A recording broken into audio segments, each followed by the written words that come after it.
Руханий байлыктар, сөздөр, жүрүм-турум, акча, ысым, мурас. Түшкү тамактан кийин бүгүн бакта эмне кылыш керек экенин Мехронго түшүндүрүп коюп, устат өзүнүн эски жигулисин айдап алып, шаарда жашаган кызыныкына кетти. Кызынын бүгүн туулган күнү экен жана жакын туугандар баары чогулушмак экен. Ал кечинде күн батып караңгы кирип калганда кеч келди.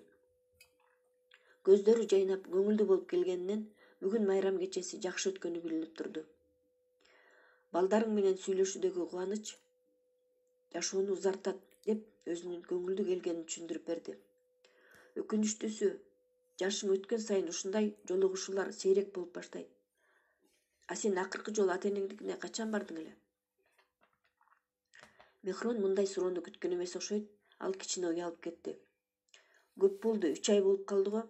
Иштеп жүргөндө такыр убактым болчу эмес. Көбүрөөк көңүл бурушум керек деп түшүнгөнүм менен дайыма эле аткарганга мүмкүнчүлүк жок. Наставник аны строгий мугалимдай болуп карап, кеңеш берди. Сен жакын арада сөзсүз ата-энеңдикине жүрүп келишиң керек. Сенин сүйүүң, сенин көңүл бурганың алар үчүн эң баалуу белек. Ата-энеге камкордук кылуу жана жардам кылуу бул ыйык милдет.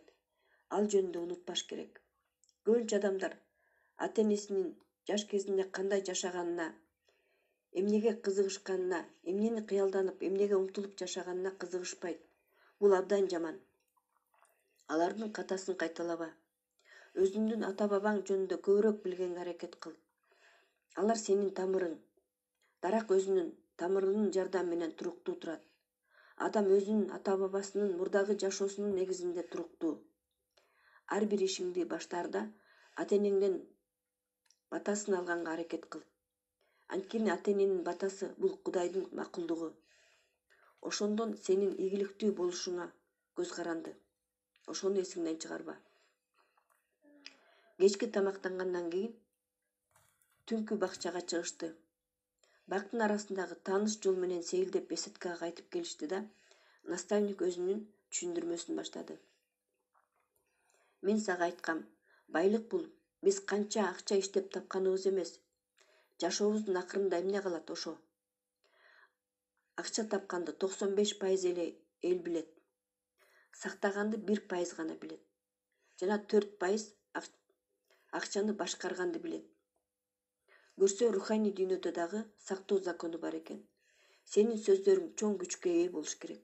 Алар атылган жебедей болуп, таарынычтардан, оорудан, капатчылыктан, көңүл калуудан тешип өтүп, учуп барып, тандаган максатыбызга жетиши керек. Сөздөр акылга күчтүүрөөк таасир берет, башка нерселерге караганда. Билесиңби, эң күчтүү жаза эмне экенин? Эң күчтүү жазаны ар намыс аныктайт. Ар намыс кыйналтат, өкүнтөт, сарсанага батырат. Жана сен эчтеке кыла албайсың. Сөздү сактаганды үйрөн. Эгер сөз берсең, убадаңды аткар. Эгер сага бирөө сөз берсе, ага убаданы аткарганына жардам бер. Башка адамдардын сөзүн сактап, баалаган биздин үмүтүбүздү бекемдейт. Кел мен сага бир притчаны айтып берейин. Притча бакалар. Бир күнү бакалар токойдо сейилдеп жүрүшкөндө, эки бака күтүлбөгөн жерден терең аңга түшүп кетишет. Калган бакалар аларга жардам бериш үчүн аңды тегеректеп алышып, аларды карашат. Бирок алар аңдын абдан терең экенин көрүшөт да.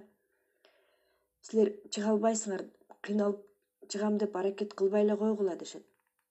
Алардын кеңешин укпастан бакалар бардык күчүн жумшап, аңдан чыкканга аракет кылышат. А үстүндөгү бакалар болсо, кыйналбай эле койгула, баары бир чыга албайсыңар деп чурулдап турушат. Акыры бир бака алардын кеңешин угуп, сактанып калганга мүмкүнчүлүк жок экенине ишенет да, андан ары күрөшпөй эле калат. Ал өлүп калат. Экинчиси болсо, болгон күчү менен секиргенди уланта берет. Баары ага кыйкырышат. Секиргенден пайда жок деп.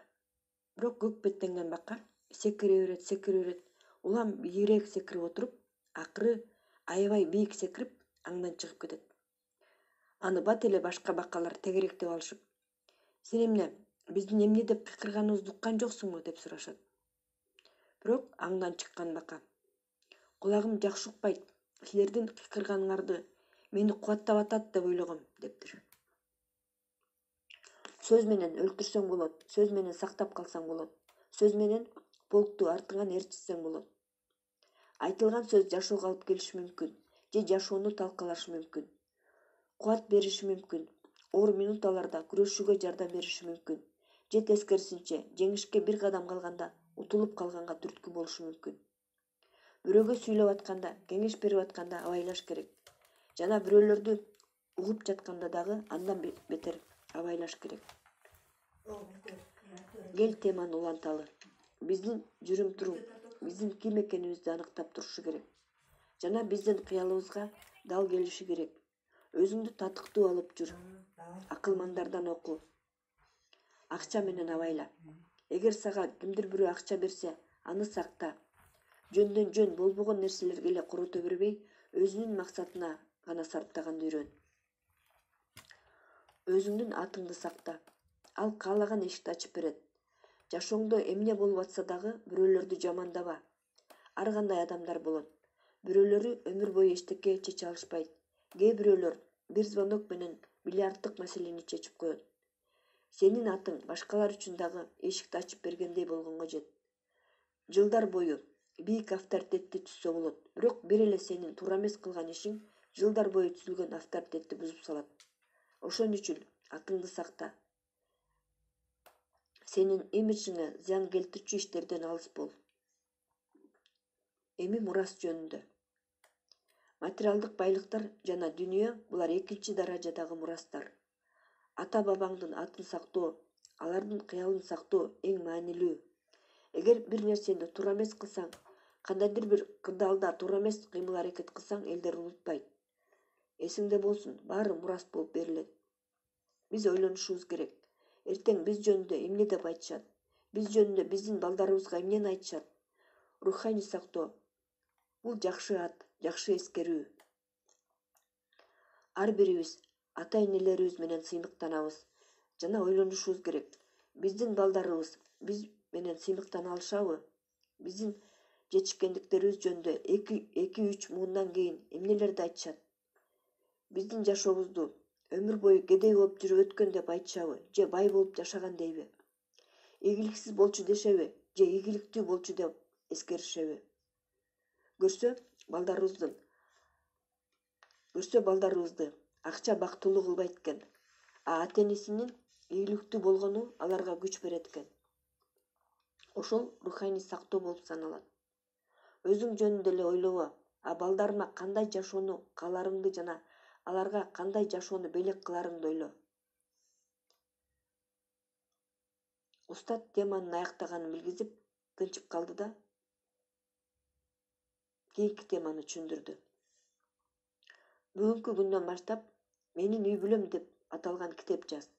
Ага ата-бабаларың жөнүндө баардык аңгемелерди чогулт. Канча страница, канча том болгону маанилүү эмес. Ал китепке 7 муунун баарын камты. Үй бүлөлүк тарыхты кылымга калтырып жатканыңды эсте. Аларды өзүңдүн балдарыңа жана неберелериңе өткөзүп бер. Алар аны сактап, өз балдарына өткөзүп беришсин. Бир убакта адамзат цивилизация тарыхында 2 эң маанилүү ачылыш жасаган. Биринчи сүйлөгөндү үйрөнгөн, экинчиси ойду, фактыны эстеликке калтыруу жолун ойлоп табышкан. Башкача айтканда жазууну. Жазылбай калгандардын баары түбөлүккө жоголот.